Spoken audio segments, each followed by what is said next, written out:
네, 김남준 대변인입니다. 브리핑 시작하겠습니다. 오늘 대통령 주재 수석 보좌관 회의가 열렸습니다.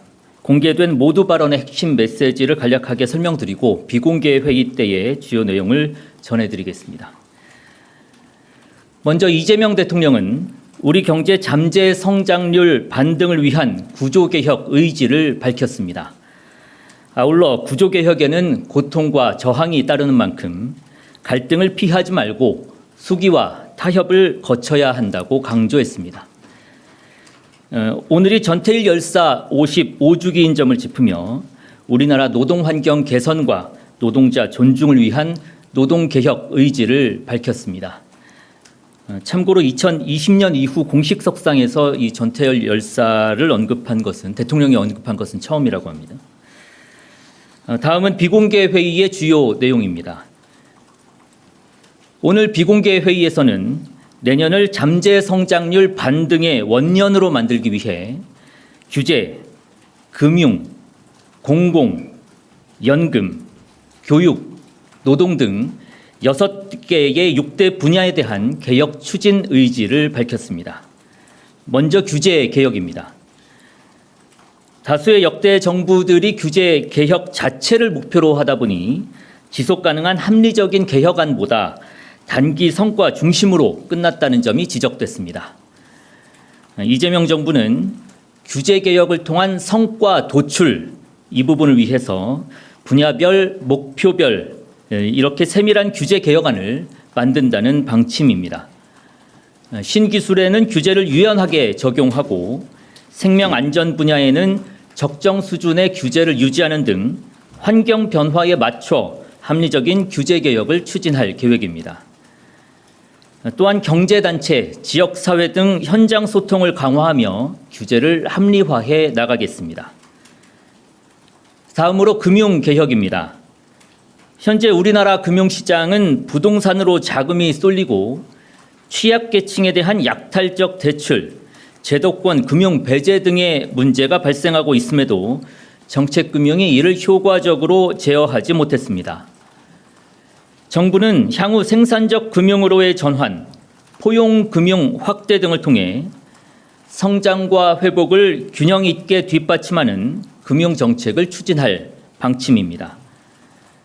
이와 관련해 이재명 대통령은 현재 금융제도는 가난한 사람이 비싼 이자를 강요받는 등 이른바 금융계급제가 된 것 아니냐라고 지적하면서 기존 사고에 매이지 말고 해결책을 마련하라고 주문했습니다. 또한 금융기관도 공적 기능을 다할 수 있도록 해야 한다는 점도 강조했습니다. 다음은 공공개혁입니다.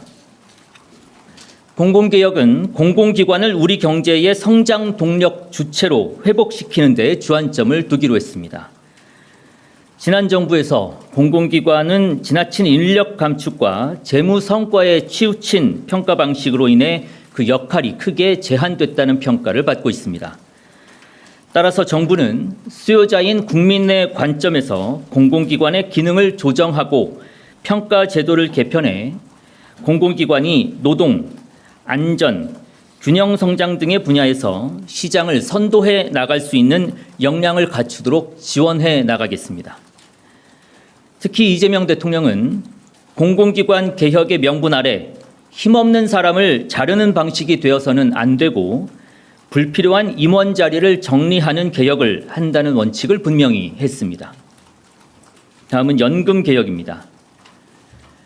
연금 개혁은 장기적으로 세심하고 신중히 준비해야 할 과제인 만큼 충분한 논의가 필요합니다. 오늘 회의에서는 국회 연금특위가 구체적 개혁안을 논의하고 정부는 이를 지원하되 다층 소득 보장 체계 구축을 통해 노후 소득 보장의 기틀을 마련하는 등의 추진 방향들이 제시됐습니다. 이어서 교육개혁은 거점 국립대를 포함한 지방대학 육성을 비롯해 지역 소멸, 기후변화, AI 대전환이라는 환경 변화에 대응할 수 있도록 개혁을 추진한다는 계획입니다. 마지막으로 노동 개혁입니다. 정부는 청년, 고령자 등 취약계층을 포함한 모든 국민의 일할 권리를 보장하고 노동시장 양극화 해소에도 힘쓰겠습니다. 무엇보다 이해관계자 의견 수렴 없이 일방적, 강압적으로 추진한 지난 정부의 노동개혁과 달리 이재명 정부는 소통과 상생의 노사관계 구축을 통해 노동이 존중되는 진짜 성장을 실현해 나가겠다는 방침입니다. 특히 개혁은 필연적으로 갈등이 수반되므로 국민이 공감하는 만큼 추진할 수 있다는 원칙 하에 개혁 과정 전반에 대한 국민 참여를 보장하고 수기 과정을 최대한 공개해 나가겠다는 계획입니다. 이상입니다. 기자 여러분들의 질문 받도록 하겠습니다. 네, 앞에 먼저 마이크 주시죠.